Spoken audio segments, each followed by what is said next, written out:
नमस्कार, आदाब। आप देख रहे हैं फानूस टीवी चैनल को सब्सक्राइब करें, फॉलो करें, लाइक और शेयर करें। देखिए इस वक्त की बड़ी खबर फिर। उत्तराखंड में जहां एक और सरकार हरियाली बचाने के दावे करती है, वहीं रुड़की के भगवानपुर में भू माफियाओं ने प्रशासन के साथ मिलकर एक बड़ा खेला कर दिया है। तेलपुरा बोगावाला मार्ग पर रातों रात एक घना बाग गायब हो गया और अब वहां हरे भरे पेड़ों की जगह चार्ट पेपर वाली अवैध प्लॉटिंग की मंडी सज गई है। ये तस्वीरें रुड़की के भगवानपुर क्षेत्र की हैं। ग्रामीणों का आरोप है कि यहां लगभग 140 बीघा में फैला एक फलदार बाग था, जिस पर प्रशासन की मिलीभगत से आरी चला दी गई। आज यहां की तस्वीर बदल चुकी है। मौके पर जेसीबी चलाकर सड़क नुमा रास्ता बना दिया गया है। अभी भी कुछ पेड़ कटने बाकी हैं, लेकिन बिल्डरों के हौसले इतने बुलंद हैं कि उन्होंने बिना किसी नक्शे के सिर्फ चार्ट पेपर पर प्लॉटिंग का चित्र बनाकर जमीन बेचनी भी शुरू कर दी है। ग्रामीणों में इस कदर दहशत है कि वे बिल्डरों को दबंग बता रहे हैं और कैमरे के सामने आने से कतरा रहे हैं। मौखिक बातचीत में उन्होंने बताया कि इस खेल में बड़े अधिकारियों का हाथ है। ग्रामीणों का ये भी आरोप है कि अगर इसकी बारीकी से जांच हो तो यहां भारी मात्रा में सरकारी जमीन पर अवैध कब्जे का भी खुलासा होगा। वहीं मौके पर कई दुकानें बनाकर भी खड़ी कर दी गई हैं, लेकिन भगवानपुर उपजिलाधिकारी और हरदा के स्थानीय सहायक अभियंता को शायद ये दुकानों का निर्माण नजर नहीं आ रहा है, जो मीडिया से फोन पर बात करके ये सफाई दे रहे हैं कि मौके पर कोई निर्माण नहीं चल रहा है और न ही कोई सड़क या रास्ता और खंबे लगे हैं, पर ये दुकानों के निर्माण भी ग्रामीणों के आरोपों को सबूत बना रही है।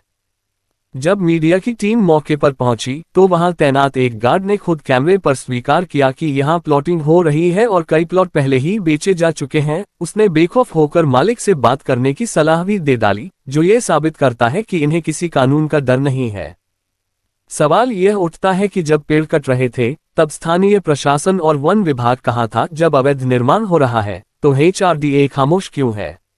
हालांकि मामले के तूल पकड़ने के बाद HRDA सचिव मनीष सिंह का कहना है कि मामला संज्ञान में आया है और जांच के बाद सख्त कार्रवाई की जाएगी।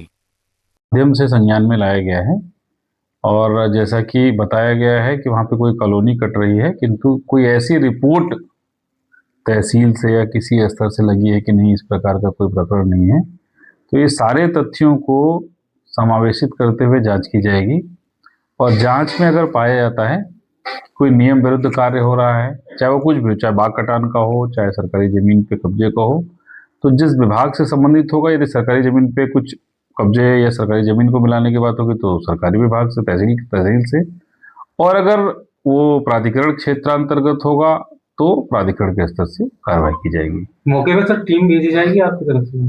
बिल्कुल, मौके पर टीम जाएगी। जाहिर सी बात है, जांच तभी हो पाएगी, स्थलीय जांच तभी हो पाएगी, टीम भेजी जाएगी और टीम भेजने के बाद प्राधिकरण क्षेत्रांतर्गत अगर पाया जाता है कोई नियम विरुद्ध कार्य किया जा रहा है तो उस पर कार्रवाई करेंगे। तो सर पूरी जांच की जाएगी सर?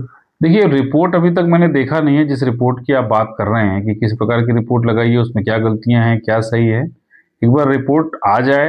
अगर इस स्तर पर रिपोर्ट आनी है तो इस स्तर पर आ जाए, ताकि उसको उपाध्यक्ष महोदय के सम्मुख प्रस्तुत किया जा सके। या कोई भी ऐसी रिपोर्ट है और जो गलत लगी है तो उसको एक बार तो निश्चित रूप से देखा जाएगा और देखने के बाद जो सही होगा उस कार्रवाई की जाएगी। तो बात करूँ, बस ये बता दीजिए रेट क्या है इस ज़मीन में? अब तो प्लॉट तो बहुत सारे बिक गए होंगे इसमें। हाँ, इसमें तो बिके नहीं, पहले साइड में बिके हैं प्लॉट, पहले साइड में बिक गए। बस बैठे ही साहब, नंबर दे दिया मैं। क्या रेट में, लगभग क्या रेट बेच रहे नहीं पता? मुझे पता, देखो मैं तो तुम्हें काम से मतलब रखता। देखना ये होगा कि क्या ये कार्रवाई सिर्फ कागजों तक सीमित रहेगी या इन दबंग भू माफियाओं पर वाकई कोई शिकंजा कसा जाएगा। क्या उजड़े हुए बाग की जगह फिर से हरियाली लौटेगी या यह इलाका कंक्रीट के अवैध जंगल में तब्दील हो जाएगा। आप देख रहे थे फानूस टीवी।